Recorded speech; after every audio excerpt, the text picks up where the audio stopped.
Muchas gracias, excelentísimo señor presidente de la Junta Directiva, distinguidos miembros de la misma, estimados participantes de la audiencia.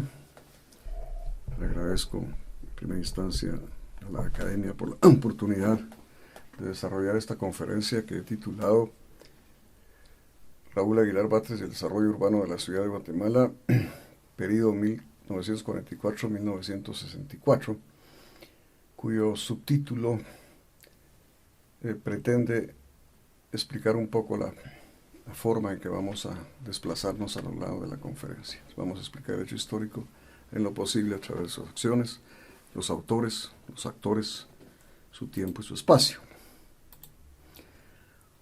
Por razones de limitaciones de tiempo, la mayor parte de los escritos no los voy a leer, desde luego, incluso no voy a poder tocar todos los puntos que aparecen en las imágenes. En este caso, mis agradecimientos a las personas arriba mencionadas por el apoyo y el estímulo recibido.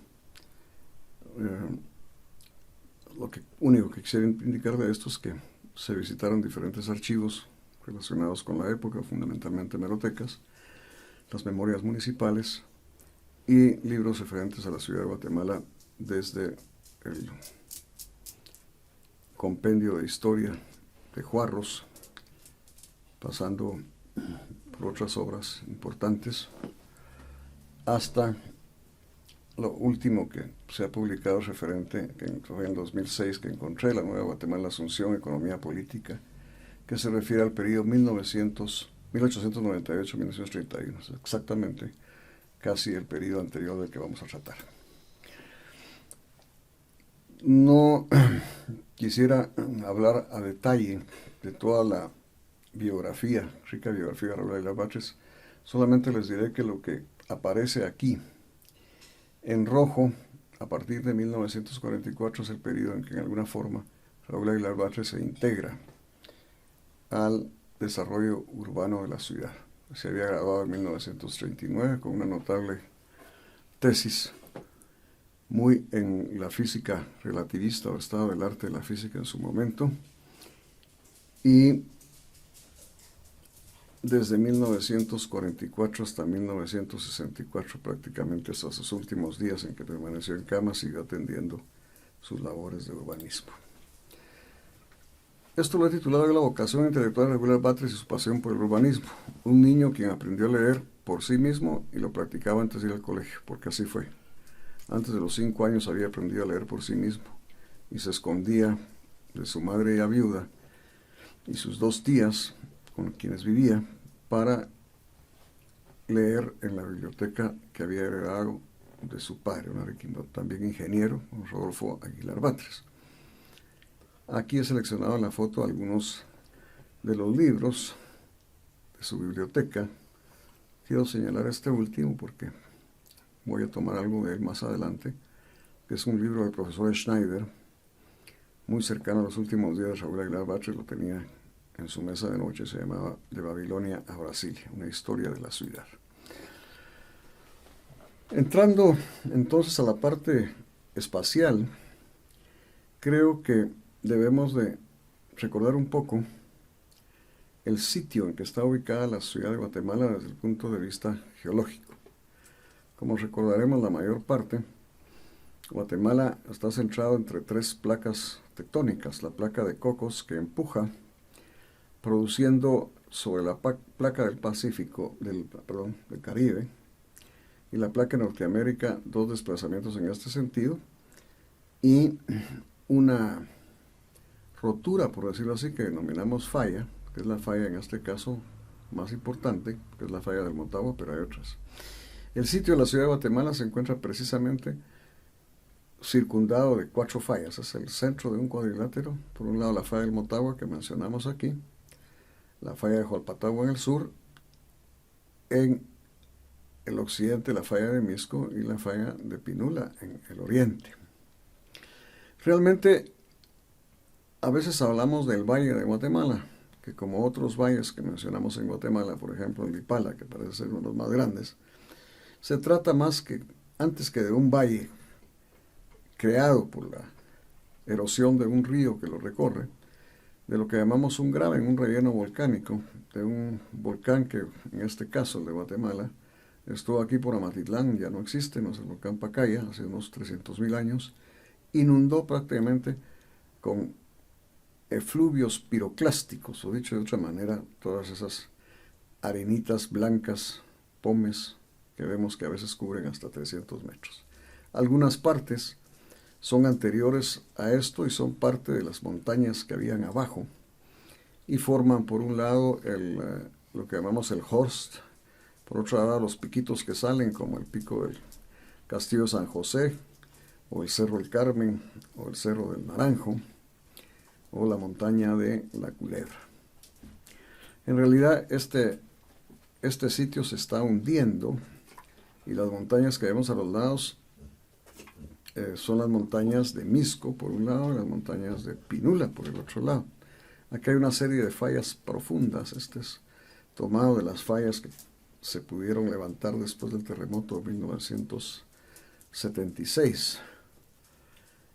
Los geólogos llaman en inglés esto un pull apart basin, queriendo decir que estos tienden a abrirse y por eso tiende a hundirse. En realidad más bien se abre un poco más hacia acá y por eso produce esta serie de fallas. Hay una falla muy importante para la ciudad de Guatemala, que es la falla del Trébol. Es este falla de acá. Este es el Horst de Guatemala montado sobre una imagen de Google Earth. Y este es un mapa de riesgo de licuefacción de un estudio japonés también posterior. Lo irónico de esto es que cuando se trasladó la ciudad de la hoy llamada Antigua, o Ciudad de los Caballeros de Guatemala, a esta región, y se fundó la Nueva Guatemala de la Asunción, se pensaba que era más segura porque estaba más lejos de los volcanes. En realidad no había tales. El sitio geográfico es un sitio particularmente interesante porque es un centro natural de rutas. Por un lado está sobre la divisoria, esta línea verde aquí continental, o sea, de las aguas. De aquí para acá las aguas van al Atlántico, una parte al Golfo de México, una parte del Caribe y la otra parte al Pacífico. Y existieron ya antes, en tiempo precolombino, pues rutas importantes que comunicaban con Oaxaca, con Teotihuacán, con Copán, con el actual Salvador y con el Caribe. Por ello es que tenemos ya muy temprano, hace tal vez 1000 años antes de Cristo, ya asentamientos humanos que se van condensando, van atrayendo, van creciendo por absorción de unos por otros alrededor de lo que llamamos Caminal Judío. Lo vemos aquí en este mapa de Mosley, de Anna y Alfred Percival Small, de 1899. Esta es una foto tomada de la primera edición de A Glimpse at Guatemala. Al llegar a los españoles, este mismo sitio ya está rodeado de otra serie de señoríos, quichés, pocomanes, cachiqueles, pipiles y xincas.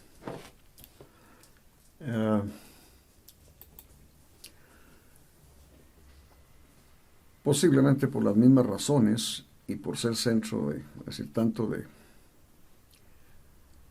distribución o de caminos, como por su buen clima, fue el sitio que escogieron los españoles y fueron centralizando cada vez más a través de diferentes traslados, como vemos aquí en Sinché hacia Almolonga, de Almolonga hacia la Antigua o Panchoy, y de Panchoy finalmente en 1776 al Valle de Guatemala.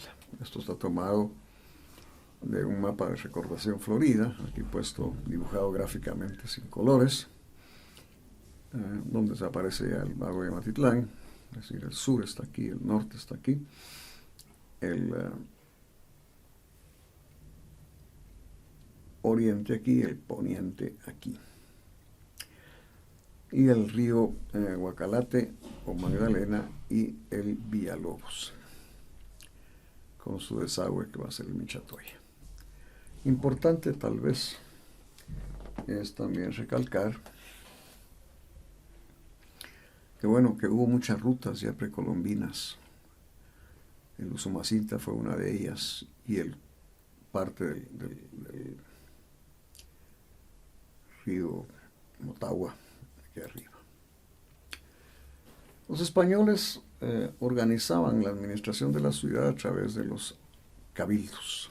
Cabildo era un derivado realmente del concepto de municipium romano, y los españoles en las guerras de liberación de los moros fomentaron a través de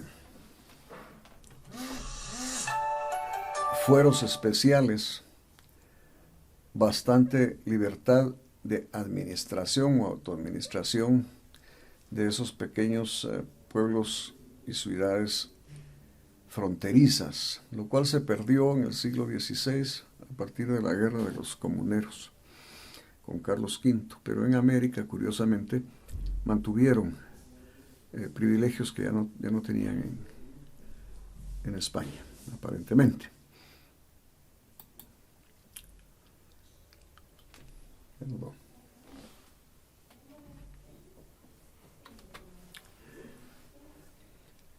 El Cabildo de la ciudad de Santiago tuvo bajo su jurisdicción el control del corregimiento del Valle. El Valle era toda la región central de la gobernación de Guatemala y comprendía la mayor parte de los actuales departamentos de Guatemala, Zacatepeques y Chimaltenango, y parte de Escuintla.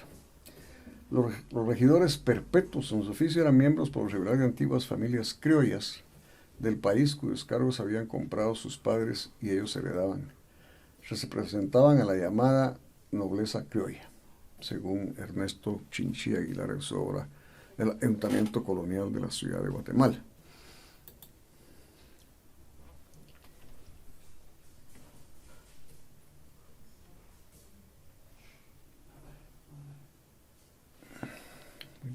Ya vamos un poquito atrasados. Cuando se forma la ciudad, hay que entender que había una serie de rutas. La ciudad se establece primero informalmente frente a la parroquia, desde donde se traza la ciudad. Pero hay este nudo aquí de caminos, camino que va a la Antigua y continúa a México, el camino que va a Escuintla, la costa sur, el que va a Matitlán y a Petapa, el que va a Matitlán a través de Hincapié, el que va a El Salvador, y la salida al Caribe, que es importante mantenerle la vista porque estos caminos van a seguir hasta la fecha marcando el carácter vial de la ciudad. Aquí tenemos un mapa con los diferentes ejidos que habían a su momento. No vamos a recordar todas las etapas que ha ido pasando esta ciudad desde sus orígenes, pero vamos a prestarle atención un momento aquí a estos caminos hacia 1850.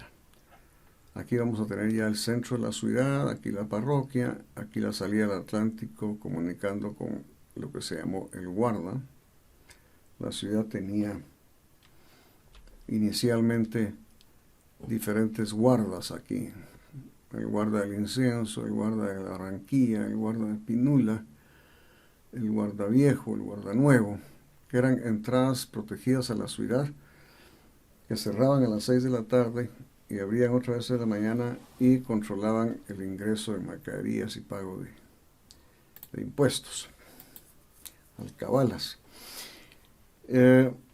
Hacia 1900, para dar un salto grande, nos encontramos ya con una ciudad bastante organizada que ha entrado ya un poco en la industrialización, las máquinas. Aquí tenemos el primer carro que circuló en Guatemala en 1906 y de hecho ya había, aparte de los trenes que hacia 1906 se unen aquí y cruzan la ciudad en diagonal, tenemos otra vez el juego de calles y el crecimiento de algunos barrios. El cementerio es trasladado a la orilla del barranco, de este barranco. Aquí tenemos lo que se llamó el Cantón Cervantes, el Cantón Barrios, el Cantón Varías y el Cantón La Paz, lo que ahora es la zona 8, Pamplona. Tanto Pamplona como La Paz, que debieron ser trazados probablemente puedo equivocarme, pero creo que por don Claudio Urrutia, siguen una traza en diagonal en función de los vientos supuestamente, y tenemos un tranvía tirado por caballos y una expansión hacia el norte también al Hipódromo del Norte, en el centro del cual se va a encontrar como remate de la avenida el Templo de Minerva y esta maravillosa obra magna de los ingenieros Francisco Vela y Claudio Urrutia, única probablemente en el mundo en su tiempo, con seguridad. Cuando en Guatemala no había una cartografía, por primera vez tenemos una panorámica perfecta de lo que es el relieve de nuestro país.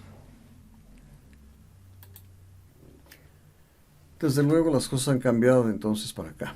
Este es el departamento de Guatemala. Esta es una foto de satélite, una imagen de satélite, de una serie de pueblos que se han ido incorporando hoy en día y que probablemente alcanza como ciudades dormitorio o como área metropolitana, ya sobrepasa los 4 millones y tal vez los 5 millones de habitantes. De nuevo, solo para recordar, estas calles siguen siendo los ejes principales: San Juan, la Roosevelt, la Martí, la salida al Atlántico, la Aguilar Batres, Petapa, la salida al Salvador y la otra salida a Matitlán aquí. El periodo que estudiamos nosotros en esa mancha, estamos platicando, va de este periodo en café, en 1944, cuando la ciudad tendría unos 225,000 habitantes, a este periodo, dibujado aquí en morado y azul, que es el de 1964, cuando la ciudad poco más que duplicado en 20 años esto a unos casi 600,000 habitantes, 571,000 habitantes. De acuerdo al censo del 64,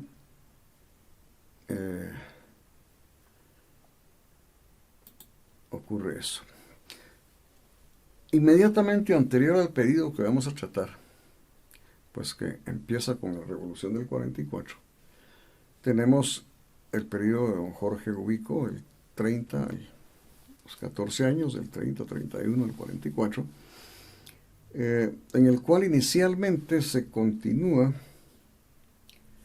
con el sistema español y se tenían 3 alcaldes y una serie de síndicos y regidores en general están aquí mencionados, pero en 1935, en consonancia con el estilo de don Jorge, se centraliza la administración de la ciudad y quien era el alcalde primero de estos 3 pasa a ser el superintendente municipal, apoyado por una serie de ciudadanos, digamos, bastante notables en la ciudad, a título totalmente ad honorem, que integran entonces lo que se llamó una intendencia. El periodo de don Jorge Ubico, como recordamos, se caracteriza por muchas, vamos a mencionar todas, importantes obras públicas: Palacio Nacional, Palacio de Correos, Palacio de la Policía, Palacio Legislativo, etcétera, etcétera.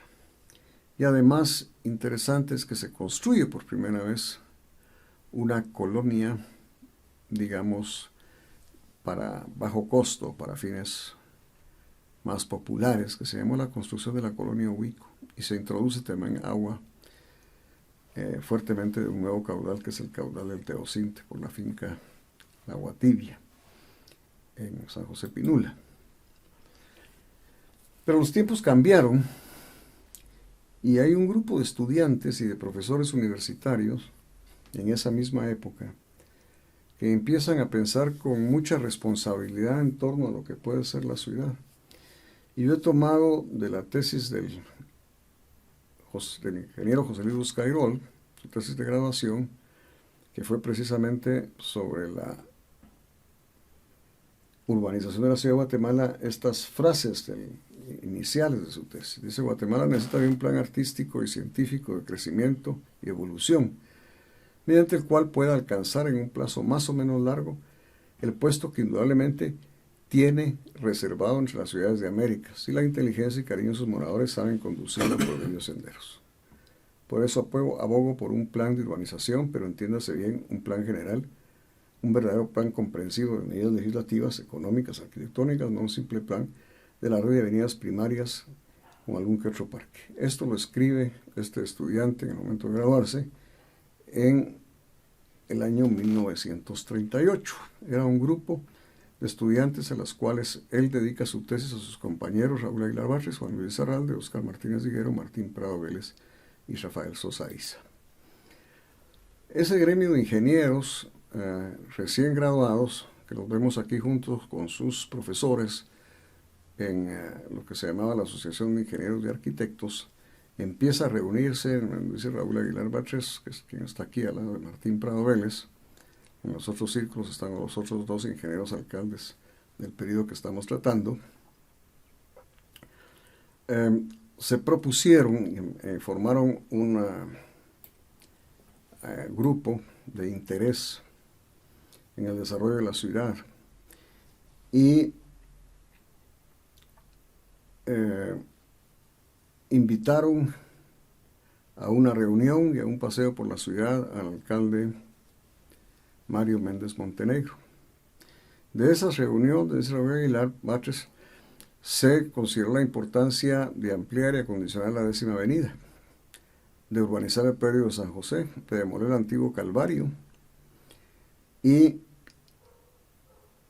establecer, surge de eso también la idea de colocar la ciudad olímpica con la colaboración del Estado en el barranco llamado de la Barranquilla.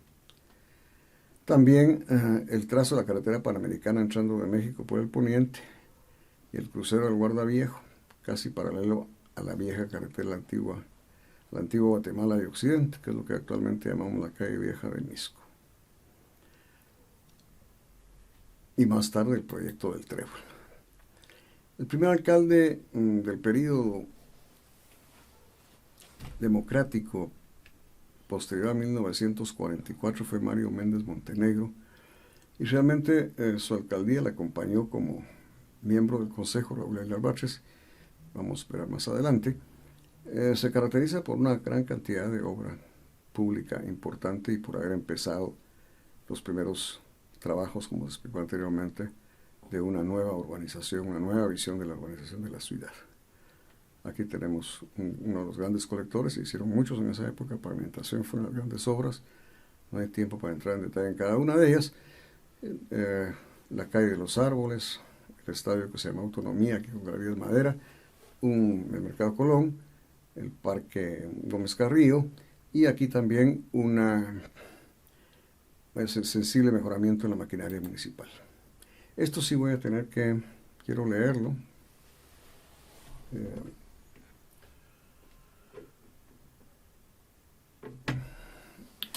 Y es que realmente ahí estamos, perfecto. El licenciado Ross Bennett, muy distinguido jurista y notable diplomático guatemalteco, en la conmemoración de los 30 años de Raúl Aguilar Batres, nos cuenta que lo siguiente, dice: desde el primer momento Raúl Aguilar Batres insistió en que la municipalidad debería de concentrar todos sus afanes en las obras necesarias para que la ciudad de Guatemala se proyectara en forma técnica hacia el sur, y que para ello era absolutamente necesario que el gobierno de la República conociera esa visión del futuro y ayudara en forma masiva para que los planes pudieran realizarse. El visionario Raúl Aguilar Batres, uno de los hombres más inteligentes, más preparados, más humildes y más honestos de Guatemala, señaló que la primera fase de la función futurista era lograr que el gobierno de la República cediera a la municipalidad el cerro en donde había estado ubicado el Fuerte San José, cuya Santa Bárbara había sido volada por los aires en la madrugada del 20 de octubre. Para lograr esta ayuda, el gobierno me comisionó, eso dice Ross Bennett, para discutirla con el presidente Arévalo, quien en principio aceptó la idea, pero me pidió que llegara a plantear a los ministros de Estado, y así fue como asistí a 4 reuniones de gabinete para dar a conocer con todo detalle las ideas de Raúl Batres. Busqué a Jacobo Arbenz muy temprano en la mañana en el chalet Villa Sofía, ubicado en la avenida de la Reforma. Pasamos a tomar una taza de café, y cuando le planteé la necesidad de su ayuda en las juntas de gobierno, me contestó: todos reconocemos que el hombre más inteligente y más honesto de nuestra generación es Raúl Batres. Cuentas con mi apoyo siempre y cuando reconocemos que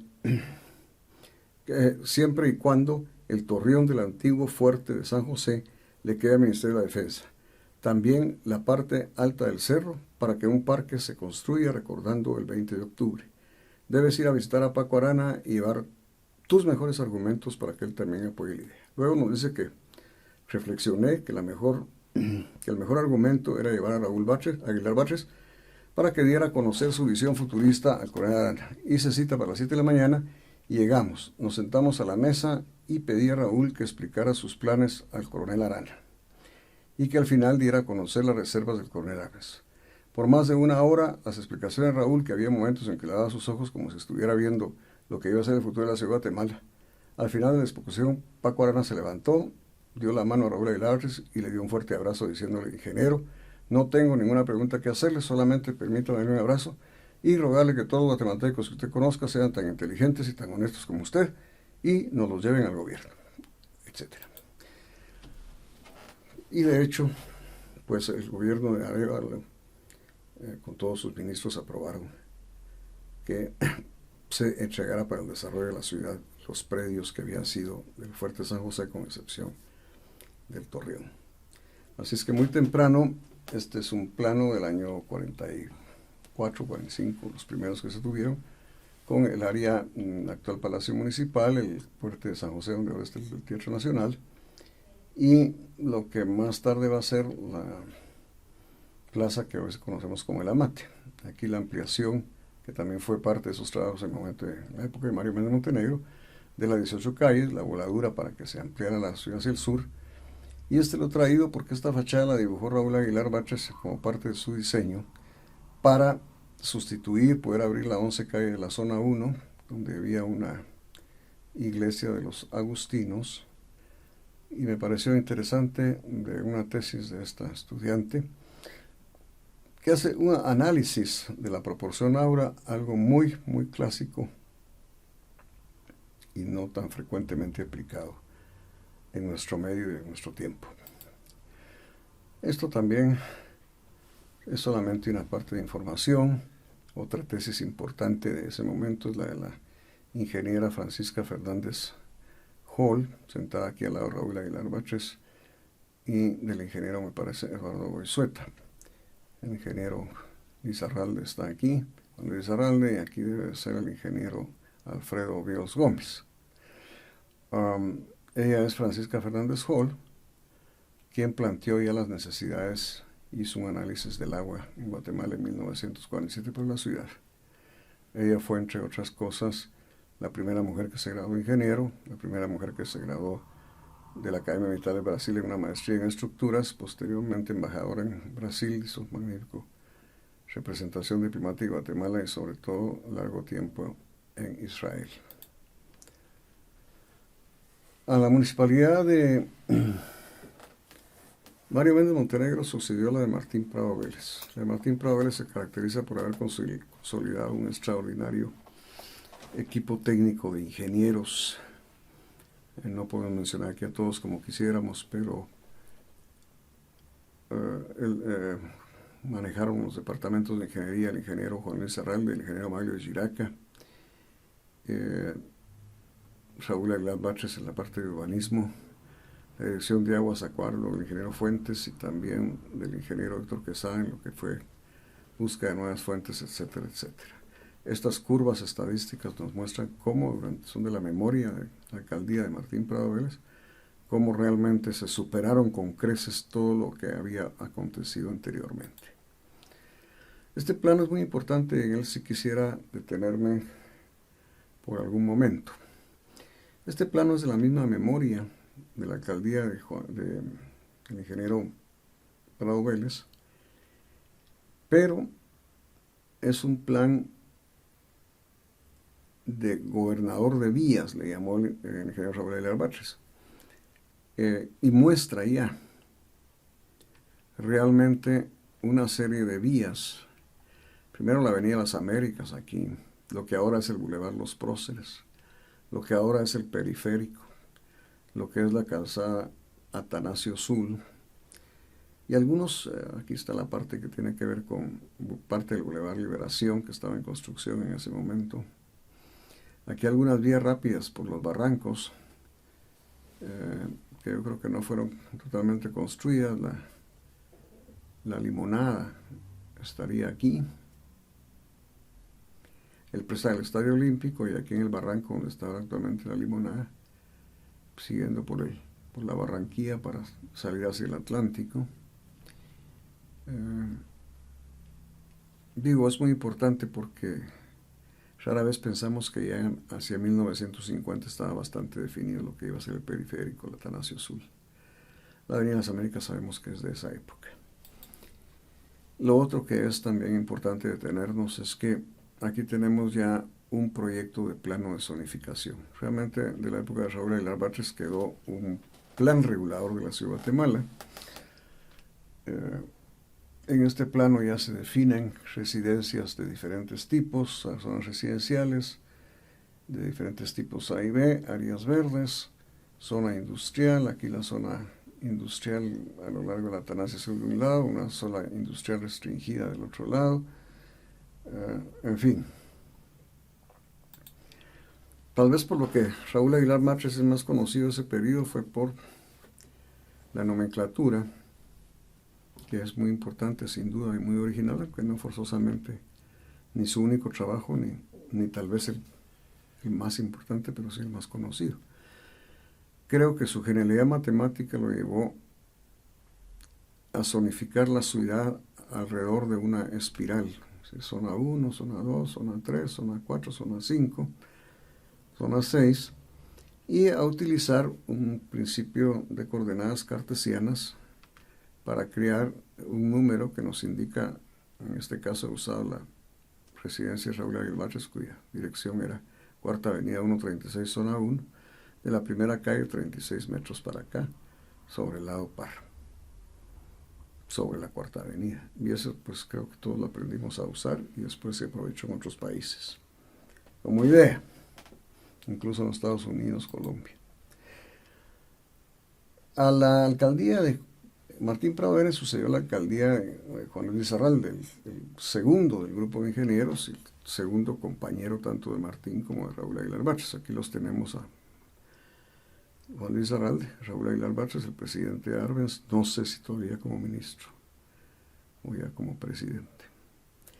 Están viendo la maqueta esta de aquí, que es una maqueta donde ya se perfila el centro cívico. La pretensión de Raúl Aguilar Batres había sido tener un bulevar o peatonal o una rambla que iba desde el Palacio Nacional hasta el Palacio Municipal.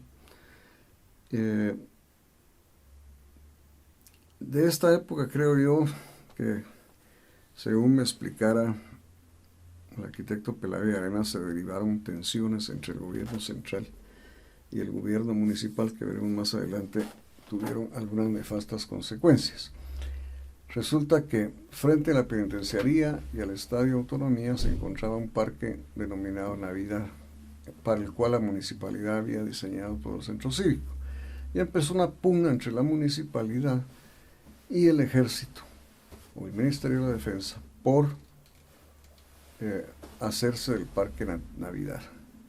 El ingeniero Lizarralde, que debió haber tenido fundamentos legales, y siendo político hábil y decidido, al estilo Winston Churchill, diría yo, mandó al arquitecto Llarena, cuando solo había anteproyectos del palacio, para que procediera inmediatamente a excavar cimientos. El ingeniero Lizarralde hizo grandes, igualmente continuó la obra de Martín Prado Vélez y en gran parte la amplió. Pero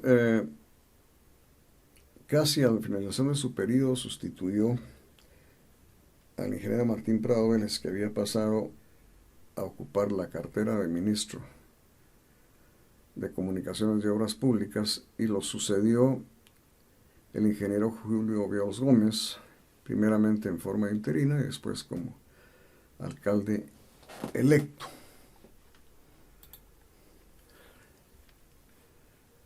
De la memoria de esa época encontramos ya también una serie de diseños de Raúl Aguilar Batres de nuevos núcleos urbanos y de su equipo, que comprendía varias plazas. Aquí está el Estadio Olímpico que existía, aquí está la parte del Teatro Nacional con proyectos, aquí sigue el Centro Cívico con la idea de un eje central con los edificios de uno y otro lado. Y iniciado, como dijimos, por Juan Luis Arralde, durante la administración del ingeniero Julio Viols, se termina el Palacio Nacional, el Palacio Municipal. El Palacio Municipal realmente hoy nos cuesta reconocer, pero es un hito de la arquitectura contemporánea de la ciudad. El arquitecto Peláez Arena lo tenía diseñado en 1952 y es importante porque a veces se discute un poco la paternidad de esto. En realidad, en ese momento, 1952, únicamente era el único arquitecto graduado como tal que tenía a cargo la parte estructural y de diseño de edificaciones. Posteriormente se agregaron otros arquitectos al equipo. Es un hito, digo, porque por primera vez se dan muchas cosas. Primero, se le dio una gran autonomía de diseño al arquitecto. Se orientó solarmente, se crearon ventanales de piso a techo, se utilizaron cielos suspendidos, acústicos, se utilizaron códigos de colores para guiar al peatón, se usaron elevadores para uso público, puertas de cristal templado, en fin, se utilizaron relojes regulados a diario por el US Bureau of Standards, o US Standards Bureau. Así es que es esa época. He aquí el resultado, digamos, ya unos años después, hacia 1970, había muerto Raúl Aguilar Batres. Vemos aquí la Plaza Bolívar, todo lo que vimos en planos antes, la calle del Castillo, el remate del palacio, los bancos, el IX, obra del arquitecto Roberto de Cinena, que se integró también relativamente temprano, hacia 1953-54, calculo yo, recién graduado en México al equipo de arquitectos y urbanistas con Raúl Aguilar Batres, con Peláez Arena. Quizá la característica más importante para mí es la de Raúl Aguilar Batres, las características más importantes como urbanista, es que siempre pensó en grande. Este es un dibujo del arranque de la Avenida de las Américas, lo que es el Obelisco. Esta es la Avenida de las Américas hoy en día, que tiene más de 80, o aproximadamente 80, un poco más de 80 metros tal vez, entre 80 y un poco más, y se encuentra en el tamaño que solo 4 avenidas en ese libro de Schneider que mencioné al principio se consideran en el mundo como más, que eran la Avenida 9 de Julio de Buenos Aires, la Avenida Foch de Brasil, la Avenida Liberade de Lisboa y la Königsallee de Düsseldorf, que las vemos aquí en comparación. Esta es nuestra Avenida de la Reforma, vista desde el Obelisco. Esta es la Avenida de la Reforma de México, vista desde el Ángel. Esta es la 9 de Julio, vista con el Obelisco aquí. Y esta es la Avenida Foch. Realmente, para comparación, este jardín central no la tiene ninguno de ellos y le da mayor prestancia, creo yo, a nuestras avenidas de la Reforma y la Avenida de las Américas. Raúl Aguilar Batres hizo muchos valiosos aportes que presentó en diferentes congresos internacionales. Este se llamó el método de ordenada media y refería a una parábola para evaluación básica de terrenos, y lo aplicó la municipalidad, por lo menos mientras sus creadores, y estuvo a cargo el departamento de catastro y ingeniería municipal a cargo de los ingenieros. Decíamos que en el Palacio Municipal se aplicó por primera vez una orientación solar, digamos, apropiada. Raúl Aguilar Batres diseñó, como vemos aquí en los nomogramas de proyección de rayos solares para ajustarse a la altitud de Guatemala. Aquí tenemos un proyecto de Raúl Aguilar Batres para urbanizaciones de bajo costo, con el sistema que él proponía de calles, por eso son alargadas las piezas. Este era un proyecto para la Florida. Él calculaba que se reducían más o menos el 50% los costos. Esto lo he puesto aquí porque también es una obra que ya se realizó, está tomado de un plano de la época del ingeniero Julio Viols. Este es el periférico, resaltado aquí en rojo sobre una imagen de Google. Y aquí, tal como apareció en un plano o anteproyecto del año 1957. Pero ya habíamos dicho que algo de esto aparecía ya en 1950. La verdad, y creo que hay que ser justo, es que hay que reconocer que el gobierno central supo colaborar en esa época mucho con el desarrollo de la ciudad. Algunos ejemplos de ellos son el TREU, que fue un diseño de la Dirección General de Caminos, que posteriormente cuya construcción estuvo dirigida por el ingeniero Otto Becker. El Hospital Roosevelt, hay que recordar que hoy llamamos Carretera Roosevelt, Avenida Roosevelt, realmente fue uno de los primeros proyectos que se mencionaron en el 46, y en él trabajó junto con todo el proyecto de la ruta militar de emergencia, y posteriormente la carretera panamericana a través del sector arriba del altiplano, del Tapón, en Huehuetenango, el ingeniero Julio Viols.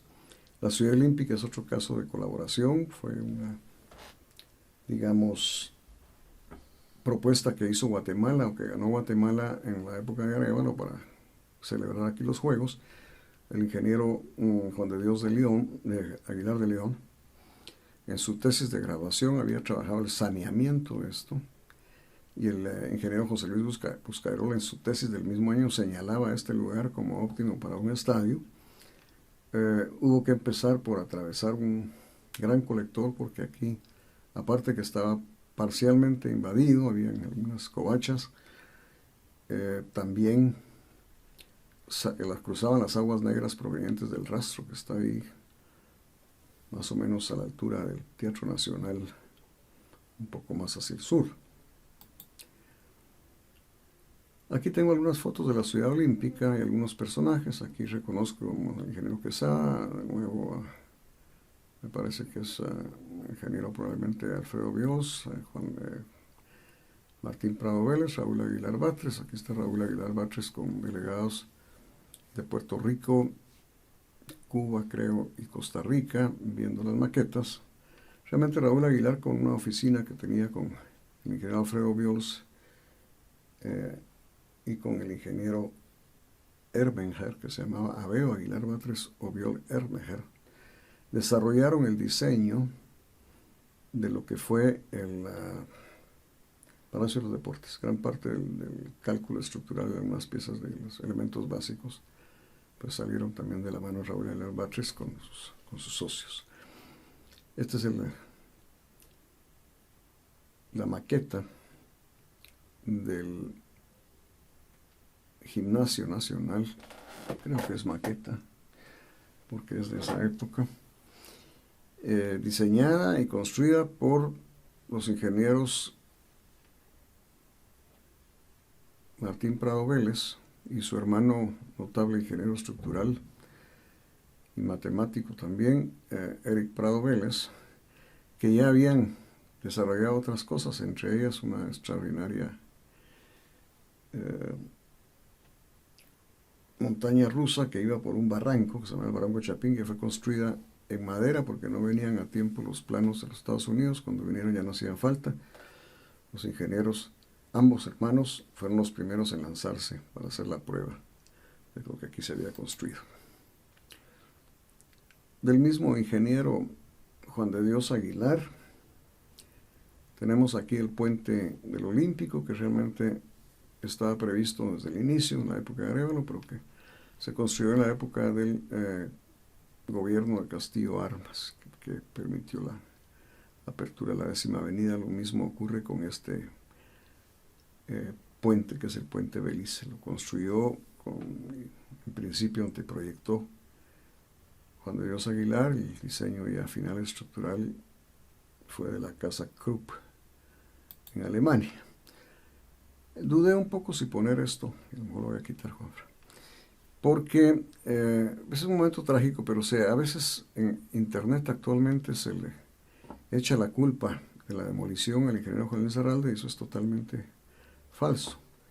La verdadera historia por la demolición de esto es que el gobierno central, el gobierno del presidente Arbenz en este caso, no pudo ya sacar, faltó voluntad o capacidad para sacar a invasores del barranco La Limonada en la Barranquilla, donde estaba previsto que debería de ubicarse el diamante de béisbol.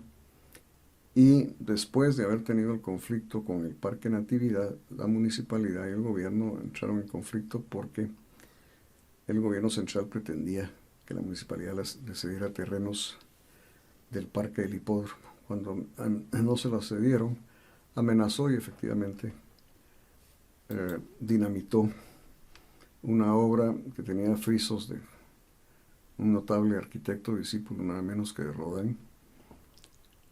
Aquí curiosamente pareciera en esta foto del libro azul de Guatemala que se encuentra el diamante.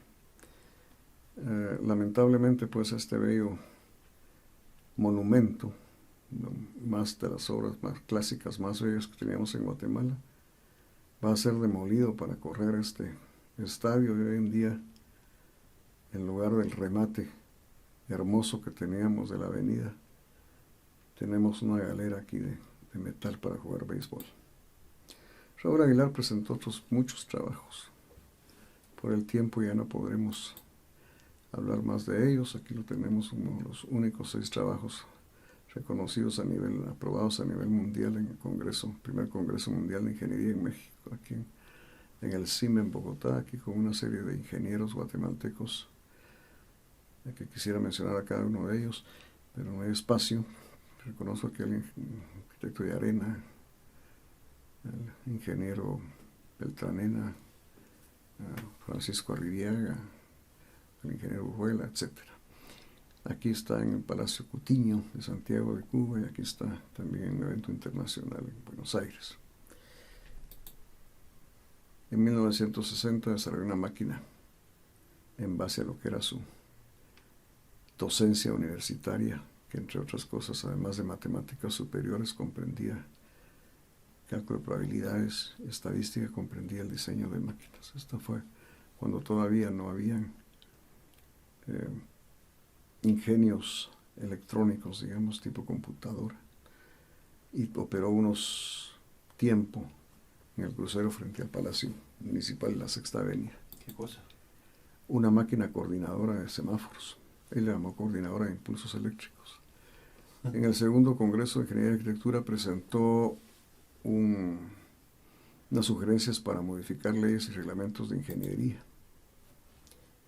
Y también un trabajo sobre los problemas legales y económicos del urbanismo en Guatemala. Una tentativa para sistematizar el diseño, trasladando el análisis de redes a una matriz que probablemente igualmente se aplicaría hoy en día en las computadoras. Aquí vemos, con motivo del trébol, una propuesta no patentada, pero realmente totalmente original de él, una combinación de rotondas y hojas, no de trébol, pero sí, para solucionar un paso a desnivel complejo. Y aquí el crucero, que está más o menos frente a la vía olímpica y el Intecap en la Séptima Avenida, cuando esto se hundió. Este es un trabajo que lo hizo en colaboración, así está firmado por ambos, con el arquitecto Roberto Aicinena. Fue también pionero Raúl Elevatres en la propuesta de creación de un banco municipal, que después fue el Infop. Se perdieron muchos trabajos de ellos. Aquí hay algunas diapositivas. Y aquí un proyecto de puentes habitables que ahora parece que está recuperando vigencias de mediados de los años 50. Los planos se perdieron, yo lo he reconstruido aquí en forma de un sketch. El puente pasa sobre el barranco y tiene comercios, proyectos de habitación. Bueno, muchas gracias, disculpen.